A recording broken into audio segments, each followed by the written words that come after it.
السلام علیکم ورحمۃ اللہ وبرکاتہ.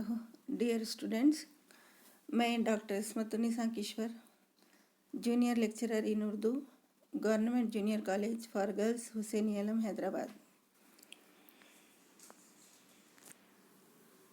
تلنگانہ انٹرمیڈیٹ ایجوکیشن کے تحت انٹرمیڈیٹ سال اول کی درسی کتاب معیار ادب اردو سے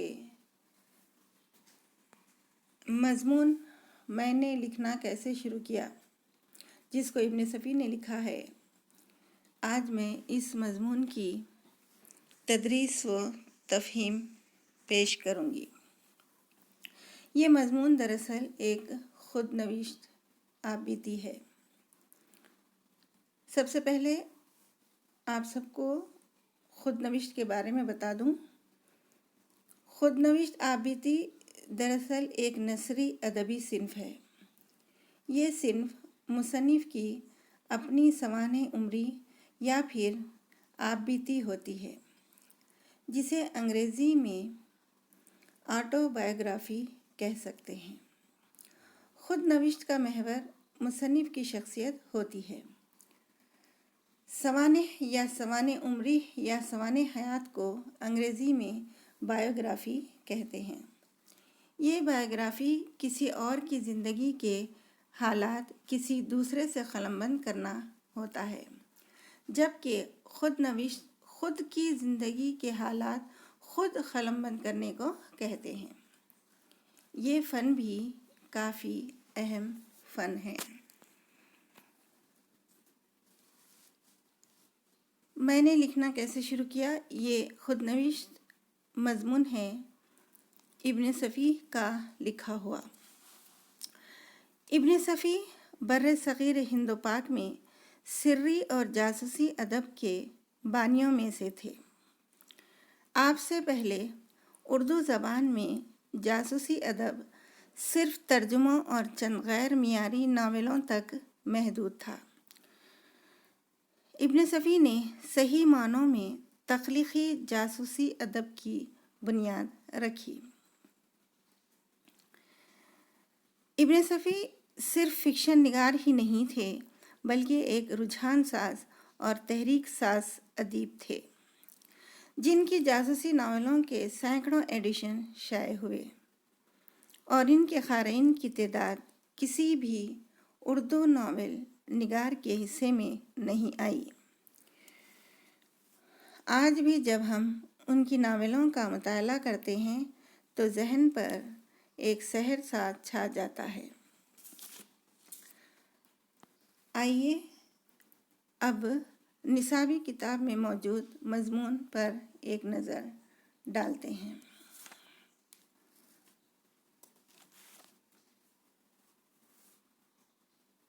مضمون کا عنوان ہے میں نے لکھنا کیسے شروع کیا.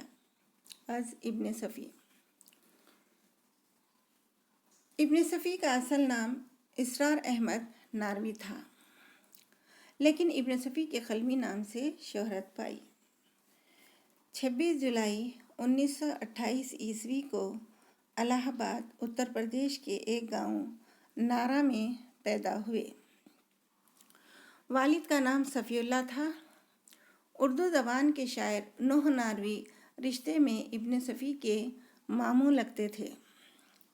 نارا کے پرائمری اسکول میں ابتدائی تعلیم حاصل کی. ڈی اے وی اسکول الہ آباد سے میٹرک پاس کیا. انٹرمیڈیٹ الہ آباد ایوننگ کرسچن کالج سے کامیاب کیا. 1947 عیسوی میں الہ آباد یونیورسٹی میں بی اے میں داخلہ لیا. اسی اثناء میں برصغیر میں تقسیم کے ہنگامے شروع ہو گئے. آخرکار جامعہ آگرہ سے بی اے کی ڈگری حاصل کی. 1949 عیسوی سے 1952 عیسوی تک پیشہ تدریس سے وابستہ رہے. 1952 میں وہ اپنی والدہ کے ساتھ پاکستان چلے گئے.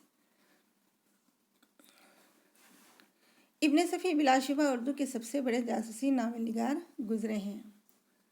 ان کی تحریروں میں ایسا جادو ہے کہ 50 سال قبل لکھے گئے ناول آج بھی بہت شوق سے پڑھے جاتے ہیں۔ ان کے ناولوں کے مرکزی کردار فریدی اور عمران ہیں۔ ان کے ناولوں میں ایک مشن یا مقصد ضرور ہوتا ہے، اس لیے ان کی کہانیوں کو محض تفریحی ادب نہیں کہا جا سکتا۔ ابن صفی ایک جگہ لکھتے ہیں کہ یہ میرا مشن ہے کہ آدمی قانون کا احترام کرنا سیکھے۔ آدمی میں جب تک قانون کے احترام کا سلیقہ نہیں پیدا ہوگا، یہی سب کچھ ہوتا رہے گا۔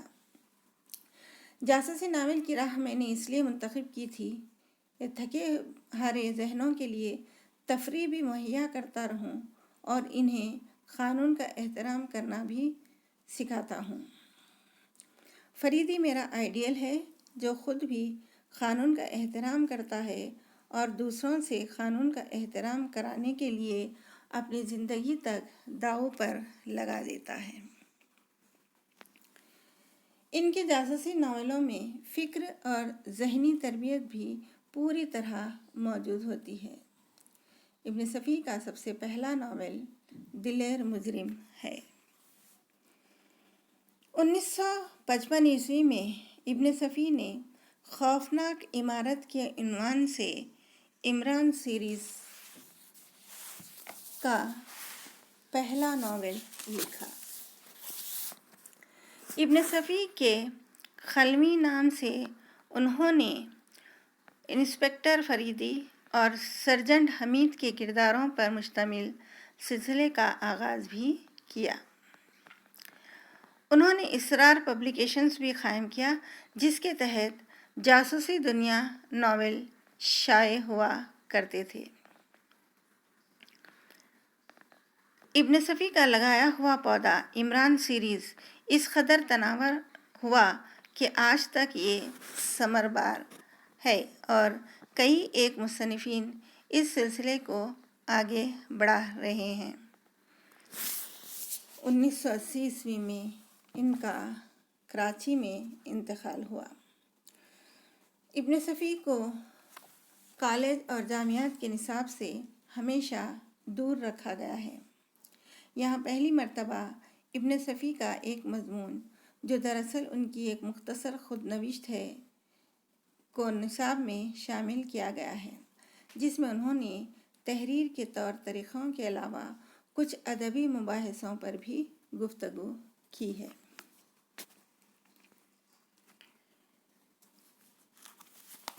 دراصل ابن صفی کو بچپن ہی سے مطالعے کا بے حد شوق تھا۔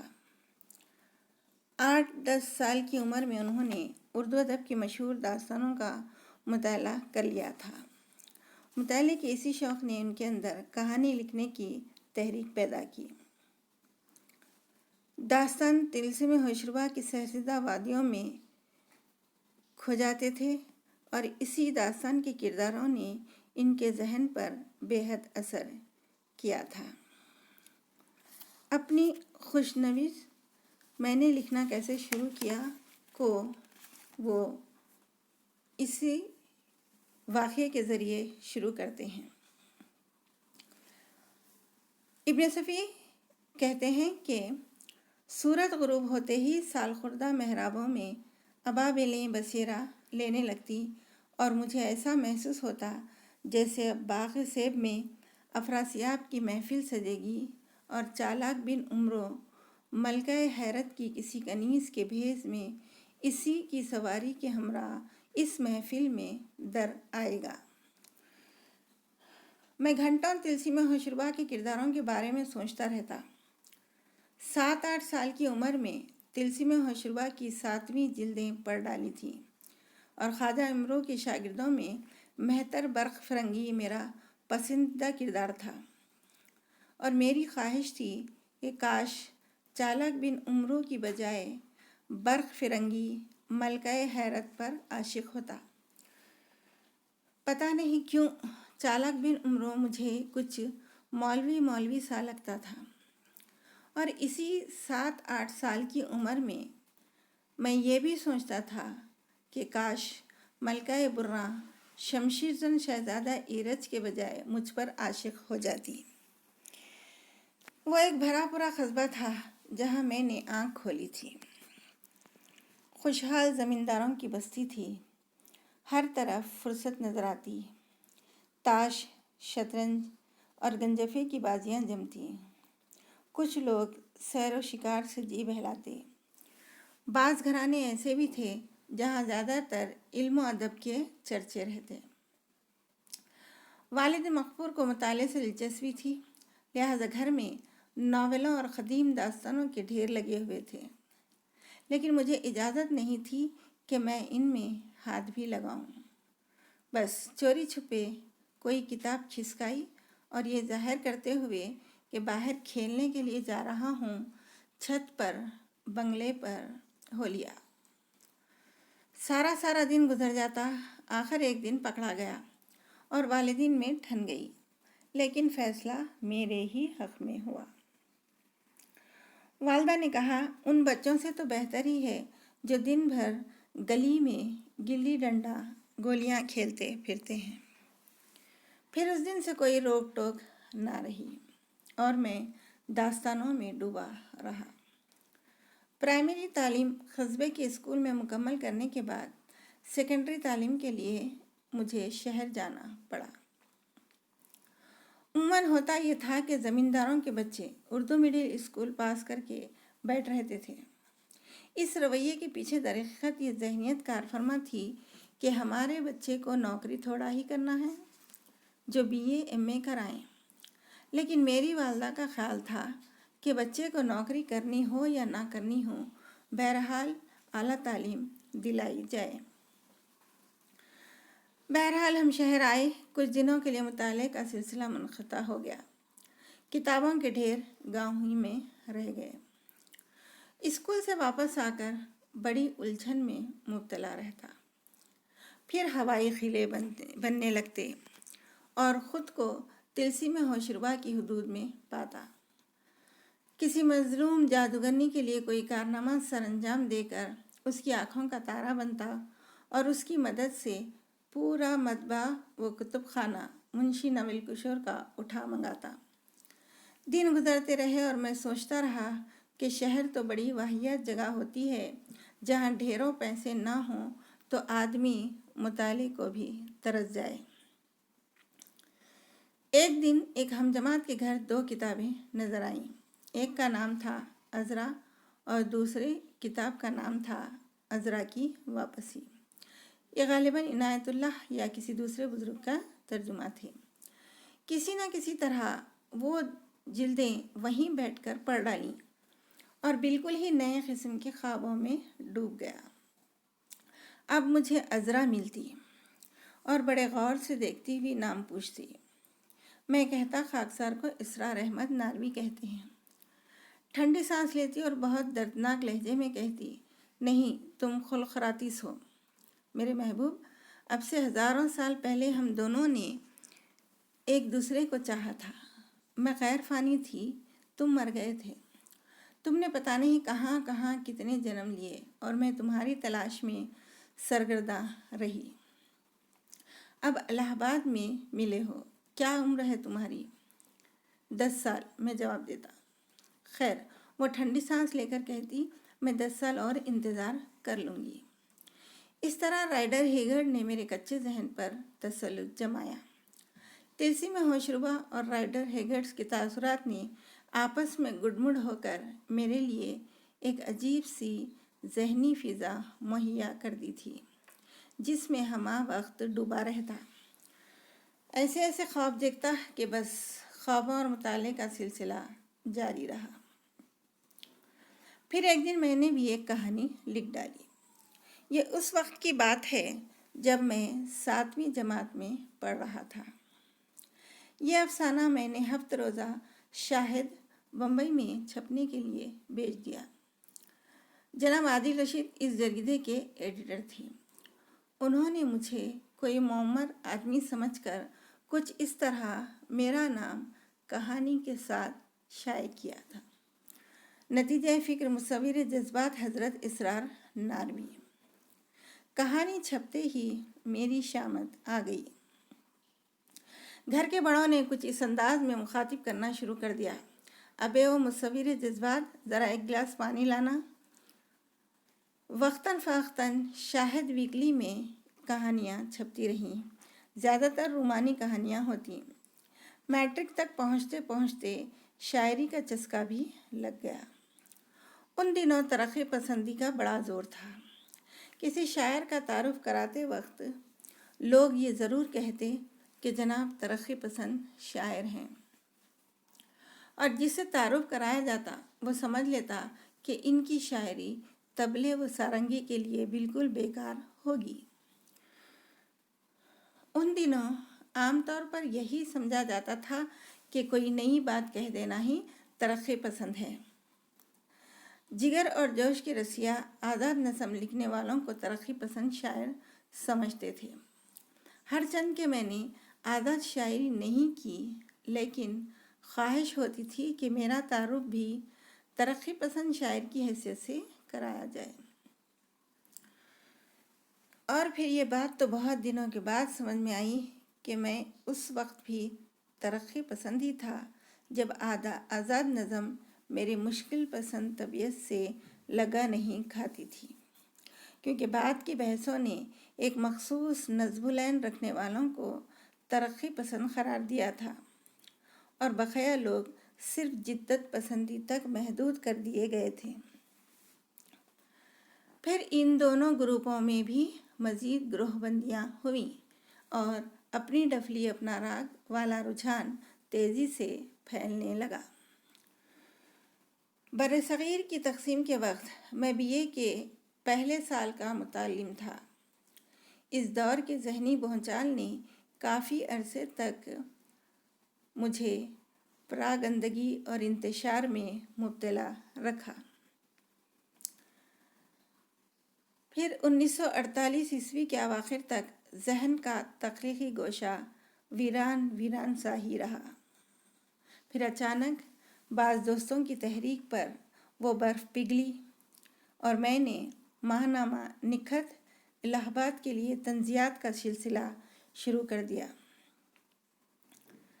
تغر الفرقان کے نام سے متعدد طنزیہ مضامین اور افسانے لکھے، کچھ پیروڈیز بھی لکھی، لیکن میں اس سے مطمئن نہیں تھا۔ دل چاہتا کچھ اور کرنا چاہیے۔ جاسوسی ناولوں کا سلسلہ 1952 عیسوی میں شروع کیا۔ اس کی تحریک ایک مباحثے سے ہوئی۔ ایک بزرگ کا خیال تھا کہ اردو میں صرف جنسی کہانیاں ہی مارکیٹ بنا سکتی ہیں۔ ان دنوں سچ مچ اردو میں ایسی کہانیوں کا سیلاب امڑ آیا تھا۔ میں ان بزرگ سے اتفاق نہ کر سکا۔ میرا خیال تھا کہ اگر سوجھ بوجھ سے کام لیا جائے تو اور بھی راہیں نکل سکتی ہیں، کچھ اور بھی کرنا چاہیے۔ اس کا مطالعہ بالآخر پورا ہو گیا۔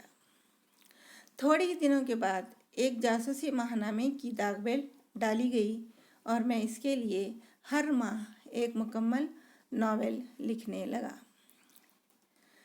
اس سے قبل اردو میں صرف منشی تیرتھ رام فیروز پوری کے تراجم پائے جاتے تھے، یا 2-3 ناول ظفر عمر کے، وہ بھی ان کے اپنے نہیں تھے، بلکہ مارکس لیبینک کے چند ناولوں کو مشرف با اسلام کر ڈالا گیا تھا، لیکن انہوں نے اس کا اعتراف نہیں کیا تھا۔ لہذا بعض تذکرہ نویس آج بھی نیلی چھتری اور لال کٹور وغیرہ کو اوریجنل سمجھ کر اسی انداز میں ان کا ذکر کرتے ہیں۔ بہرحال جاسوسی ناول میرے لیے بالکل نئی چیز تھی، لہذا پہلی بار مجھے بھی انگریزی ہی کے دامن میں پناہ لینی پڑی۔ میرا پہلا ناول دلیر مجرم وکٹر گن کے novel orange sides loan hand سے ماخوذ تھا۔ فریدی اور حمید کے کردار میری اپنی اپج تھی۔ اس کے بعد میں نے اپنے طور پر لکھنا شروع کیا، لیکن حتی الامکان باہر کی آلودگیوں سے دامن بچانے کے باوجود بھی میرے 8 ناول کلی طور پر میرے اپنے نہیں تھے۔ یا تو ان کی پلاٹ انگریزی سے لیے گئے ہیں، یا ایک آدھ کردار باہر سے آئے ہیں۔ غالباً اپنے ناول زمین کے بادل کے پہلے ایڈیشن میں میں نے ان 8 ناولوں کی تفصیل دی تھی۔ جی ہاں، 150 سے زائد ناولوں میں سے صرف 8 ناول ملاوٹ والے ہیں اور بقیہ سب میرے اپنے۔ بڑا تیر مارا ہے آپ نے ابن صفی صاحب، کچھ ادب کی بھی خدمت کیجیے۔ یہ میرا اپنا خیال نہیں بلکہ بعض احباب کہتے ہیں۔ ان کا خیال ہے کہ مجھے مقصدی ادب پیش کرنا چاہیے، اور میرا خیال ہے کہ تفریح بجائے خود ایک مقصد ہے۔ تھکے ہوئے ذہنوں کے لیے تھوڑی سی تفریح مہیا کر دینا اگر کسی کے بس میں ہو تو اسے بھی ایک مقدس فریضہ سمجھنا چاہیے۔ اس سے قطع نظر کر کے بھی میری کہانیاں مقصدی ہی ہوتی ہیں۔ کچھ احمق اس سلسلے میں فراری ذہنیت وغیرہ کی بات کرنے لگتے ہیں۔ انہیں شاید یہ نہیں معلوم کہ فرار ہی بنیادی طور پر مزید تعمیر کا باعث بنتا ہے۔ یکسانیت سے فرار انسانی طبیعت کا خاصہ ہے۔ اگر یہ بات نہ ہوتی تو آج آدمی بھی خرگوشوں اور گیدڑوں کی سی زندگی بسر کر رہا ہوتا۔ بتائیے اگر کوئی مثال ملتی ہو کہ گیدڑوں اور خرگوشوں نے بھی بھیڑیوں کے خلاف مورچہ لگایا ہے۔ یہ آدمی ہی ہے جو مظلومانہ ذہنیت سے فرار کر کے استبداد کے آگے ڈٹ جاتا ہے۔ یکسانی سے فرار ہی آدمی کو اس ایٹمی دور تک لے آیا ہے۔ مجھے اس وقت بڑی ہنسی آتی ہے جب آرٹ اور ثقافت کے علمبردار مجھ سے کہتے ہیں کہ میں ادب کی بھی کچھ خدمت کروں۔ ان کی دانست میں شاید میں جھک مار رہا ہوں۔ حیات و کائنات کا کون سا ایسا مسئلہ ہے جسے میں نے اپنی کسی نہ کسی کتاب میں نہ چھیڑا ہو؟ لیکن میرا طریقہ کار ہمیشہ عام روش سے الگ تھلگ رہا ہے۔ میں بہت زیادہ اونچی باتوں اور 1000 کے ایڈیشن تک محدود رہ جانے کا قائل نہیں ہوں۔ میرے احباب کا اعلیٰ و عرفہ ادب کتنے ہاتھوں تک پہنچتا ہے اور انفرادی یا اجتماعی زندگی میں کس قسم کا انقلاب لاتا ہے۔ افسانہ ادب خواہ کسی پائے کا ہو، محض ذہنی فرار کا ذریعہ ہوتا ہے۔ کسی نہ کسی معیار کی تفریح فراہم کرنا ہی اس کا مقصد ہوتا ہے۔ جس طرح فٹ بال کا کھلاڑی شطرنج سے نہیں بہل سکتا، اسی طرح ہمارے سوسائٹی کے ایک بہت بڑے حصے کے لیے اعلیٰ ترین افسانوی ادب قطعی بے معنی ہے۔ تو پھر میں گنے چنے ڈرائنگ روموں کے لیے کیوں لکھوں؟ میں اسی انداز میں کیوں نہ لکھوں جسے زیادہ پسند کیا جاتا ہے؟ شاید اسی بہانے عوام تک کچھ اونچی باتیں بھی پہنچ جائیں۔ بہت ہی بھیانک قسم کی ذہنی ادوار سے گزرتا ہوا یہاں تک پہنچا ہوں، ورنہ میں نے بھی آفاقیت کے گیت گائے ہیں، عالمی بھائی چارے کی باتیں کی ہیں، لیکن 1947 میں جو کچھ ہوا اس نے میری پوری شخصیت کو تہ و بالا کر کے رکھ دیا۔ سڑکوں پر خون بہہ رہا تھا اور عالمی بھائی چارے کی باتیں کرنے والے سوکھے سہمے اپنی پناہ گاہوں میں دبکے ہوئے تھے۔ ہنگامہ فروغ ہوتے ہی پھر پناہ گاہوں سے باہر آ گئے اور چیخنا شروع کر دیا، یہ نہ ہونا چاہیے تھا، یہ بہت برا ہوا۔ لیکن ہوا کیوں؟ تم تو بہت پہلے سے یہی چیختے رہے تھے۔ تمہارے گیت دیوانگی کے اس طوفان کو کیوں نہ روک سکے؟ میں سوچتا رہا، آخرکار اس نتیجے پر پہنچا کہ آدمی میں جب تک قانون کے احترام کا سلیقہ نہیں پیدا ہوگا، یہی سب کچھ ہوتا رہے گا۔ یہ میرا مشن ہے کہ آدمی قانون کا احترام کرنا سیکھے، اور جاسوسی ناول کی راہ میں نے اسی لیے منتخب کی تھی۔ تھکے ہارے ذہنوں کے لیے تفریح بھی مہیا کرتا ہوں اور انہیں قانون کا احترام کرنا بھی سکھاتا ہوں۔ فریدی میرا آئیڈیل ہے جو خود بھی قانون کا احترام کرتا ہے اور دوسروں سے قانون کا احترام کرانے کے لیے اپنی زندگی تک داؤ پر لگا دیتا ہے۔ لیکن میری دانش میں محض جاسوسی ناولوں کا پھیلاؤ اس مشن کی کامیابی کے لیے ناکافی ہے۔ ملکی قوانین کی تعلیم کا انتظامی عوامی پیمانے پر ہونا چاہیے۔ ہمارے ماہرین تعلیم نے ابھی تک اس پر دھیان نہیں دیا، حالانکہ یہ بے حد ضروری ہے۔ ایسا نصاب وضع کیا جانا چاہیے کہ ابتدائی مدارس سے ہی قانون کی تعلیم شروع کی جا سکے۔ جب قانون سے لا علمی قانون شکنی پر سزا سے نہیں بچا سکتی تو پھر یہ ہر آدمی کا حق ٹھہرتا ہے کہ اسے کلی طور پر قوانین سے آگہی حاصل کرنے کی سہولت بہم پہنچائی جائے۔ کیا اس مسئلے پر سنجیدگی سے غور کیا جا سکے گا؟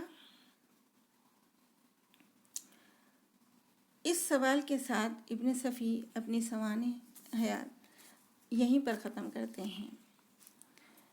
وہ سوال کرتے ہیں سماج سے اور سماج کے ٹھیکیداروں سے کہ کیا اس مسئلے پر سنجیدگی سے غور کیا جا سکے گا، اور ہم سب کو اس سوال پر غور کرنے کی ضرورت ہے۔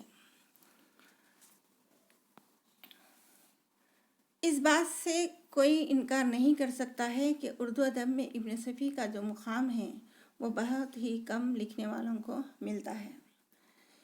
ابن صفی اپنے بارے میں کہتے ہیں کہ طنز و مزاح میرا فن نہیں بلکہ کمزوری ہے، اور کمزوری اس لیے کہ میں صاحب اقتدار نہیں ہوں۔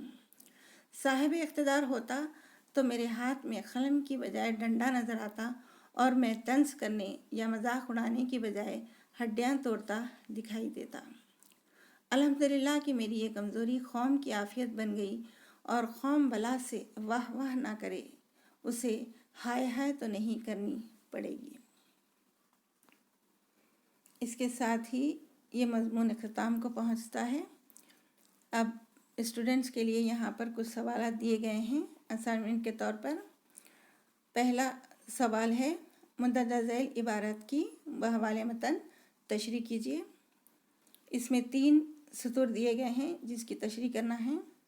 یہ سال امتحان میں ہر ایک حوالے اور مضمون کے نام کے ساتھ 3 نشانات کے لیے ہوگا۔ اس کے بعد دوسرا سوال ہے 5 سطروں میں جواب لکھنا ہے۔ اس کے تحت بھی 3 سوالات دیے گئے ہیں۔ ابن صفی اپنے مطالعے کا شوق کس طرح پورا کرتے تھے؟ سوال نمبر 2، ابن صفی نے کس عمر سے لکھنا شروع کیا؟ اس تعلق سے کوئی دلچسپ واقعہ بیان کیجیے۔ ابن صفی کے مطابق بچوں کے نصاب میں قانونی تعلیم کیوں ہونا چاہیے؟ یہ ان سوالات کے جوابات لکھنا ہے۔ اس کے علاوہ بحوالِ متن تشریح کے سطور ہیں۔ سوال نمبر 1، ابے و مصور جذبات ذرا ایک گلاس پانی لانا۔ سوال نمبر 2، پھر ان دونوں گروپوں میں بھی مزید گروہ بندیاں ہوئیں اور اپنی ڈفلی اپنا راگ والا رجحان تیزی سے پھیلنے لگا۔ ان کا خیال ہے کہ مجھے مقصدی ادب پیش کرنا چاہیے۔ یہ تیسری سطور ہے بحوالِ متن تشریح کے لیے۔ ان کا خیال ہے کہ مجھے مقصدی ادب پیش کرنا چاہیے اور میرا خیال ہے کہ تفریح بجائے خود ایک مقصد ہے۔ ڈیئر اسٹوڈنٹس، جیسا کہ آپ سب جانتے ہیں ان سطور کی آپ کو بحوالِ متن تشریح کرنا ہے۔ اس میں مضمون کا عنوان اور مصنف کا نام لکھنا ضروری ہے۔ اس کے ساتھ یہ مضمون ختم ہوتا ہے۔ مضمون کا عنوان تھا میں نے لکھنا کیسے شروع کیا۔ یہ دراصل ابن صفی کی خود نوشت سوانح ہیں، انٹرمیڈیٹ سال اول برائے زبان دوم کے لیے۔